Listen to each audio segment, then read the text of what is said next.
I'm here today with Pete Lamson. Thanks so much for taking the time. Great to be here. As value creation becomes more central to private equity performance, how are firms evolving and scaling their portfolio operations teams? Yeah, the days of zero interest, free money, and multiple expansion value creation are over.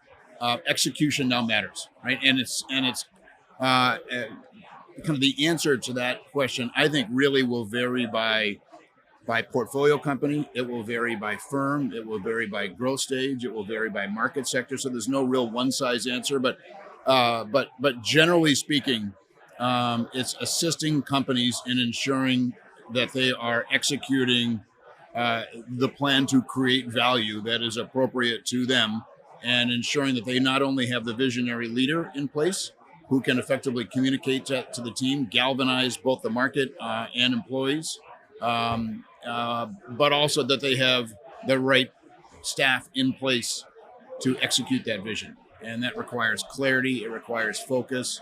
It requires a focus on results and outcomes as opposed to busy work, and an operating partner who can ensure that you're building a compounding result over their hold period is paramount now to creating value. What separates portfolio companies that execute well commercially from those that struggle to turn strategy into measurable growth? Great question. This is something that is near and dear to things that I focus with on our teams, and it really is driven by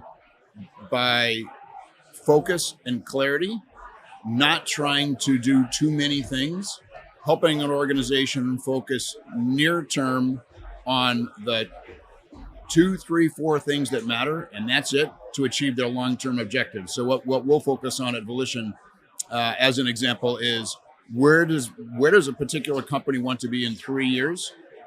Describe that through both numbers and narrative. Make it aspirational, both for the market and for employees. And once that is set, for that to be true, if you know where you want to be in 2029, what must happen in 2027? What are the 3 or 4 things you have got to get right? The hills you're going to die on. Focusing the entire organization on those vital few things. Understanding top to bottom of an organization what they are. Understanding the why behind them. Staff will always perform better if they understand the why behind a particular initiative. And then setting very clear objectives that include delivery dates, metric outcomes, whether they're financial or KPIs, clear ownership to drive accountability. And that doesn't mean it's siloed ownership. In many cases, it'll be cross-functional leadership or going deep in an organization in support of one of those vital few initiatives. But somebody has to be accountable. And really aligning the organization around those key objectives so they know what they're focused on, and equally importantly, what they're not focused on. And then the CEO's job in many ways becomes one of chief reminding officer, where in all of your all company meetings, you're just reaffirming that strategy, celebrating the successes along the way that are being delivered against that, acknowledging where there's challenges, because there will always be challenges. No business goes perfectly and linearly up and to the right every single time. And what we're doing about it, right? And just keeping people aligned on what matters.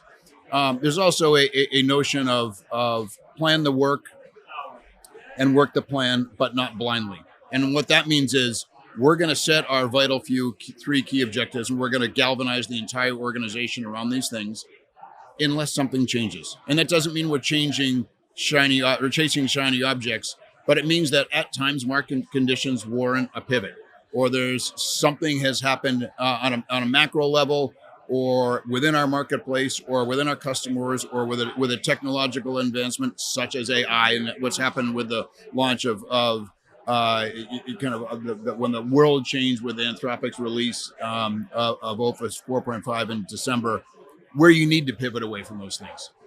So creating space and time for those adjustments to happen when needed, but those are purposeful and they're overt, and when they happen, the entire organization understands. So it's really about aligning an organization with clarity and focus, and painting a clear picture of what success looks like.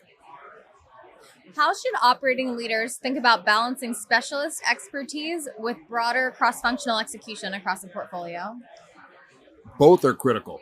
If we look at the what's happening right now with AI adoption in all parts of our lives, and in every piece of every business and every portfolio company, there are specialists required to drive that, whether it's functional area, whether it's markets, kind of target market specific, stage specific, and you're going to need some specialization that's going to help you execute against delivering those initiatives. Having said that, this is arguably more about leadership than it is about specialists. So you need generalists within your growth operations team to work with CEOs, to work with leadership teams, because what you're really driving is change management. And that means high EQ. It means empathy. It means understanding that the way we have driven our companies for the last 10 or 15 years that has worked over and over and over, and that repeatable, scalable playbook all of a sudden needs to change. And leadership may be there and they may understand, well, we just got to make these changes. You have to bring your employees along the journey with you. They have to understand why. They have to have context for the reasons this is changing. And so the broad-based leadership skills, communication skills, clarity, sharing that narrative with your staff are as important as the specific skills that are needed out to build a particular point solution. What advice would you give firms building operating teams to support? I'm going to start that question over. What advice would you give firms building operating teams to support longer hold periods, greater complexity, and higher expectations for value creation? Eat your own dog food. Operating teams should run their business with the same level of rigor and discipline and focus that we demand of our portfolio companies. So it's start with the outcomes we want, work backward towards the initiatives. Again, each plan will be different. Each VCP will be different for each portfolio company, but have the metric outcomes that we want to achieve, not only across specific companies, but across funds, across teams within our growth operations teams, and hold ourselves accountable to do that. And so no different than our portfolio companies. What are we working on? Why are we working on it? What are our metric objectives? How are they going to be achieved? Who's accountable? Acknowledging where we have challenges, because they're always going to happen.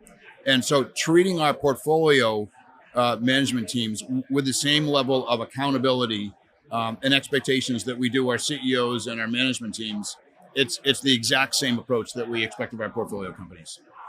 Now, you've joined us at this event before. You've also come to our human capital event in New York. What keeps you coming back? What's the value in coming to an event like this?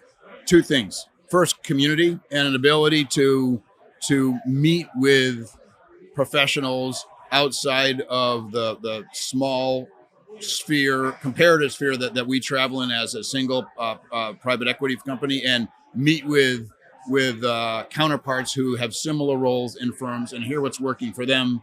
Hear what their challenges are. Sometimes there's some cathartic venting of where frustrations are for all of us.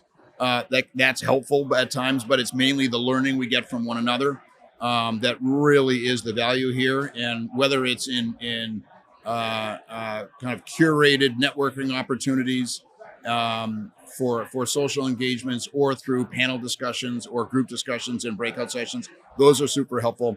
I also think that the content is really, really valuable. And we're living through such a sea change of how our businesses operate every single day right now with the advent of artificial intelligence, and understanding what's working across different disciplines is really helpful to hear from the spectrum of professionals that have been presenting at PEI. So I want to learn what I don't know, or what do I not know that I need to know that I'm not even thinking about. I've been here. This is the day one, first morning. I've probably got 10 pages of notes already, and I'm sure I'll have the same over the rest of today and tomorrow. But delighted to be here. Well, thanks so much for sharing your thoughts with us today. Thank you.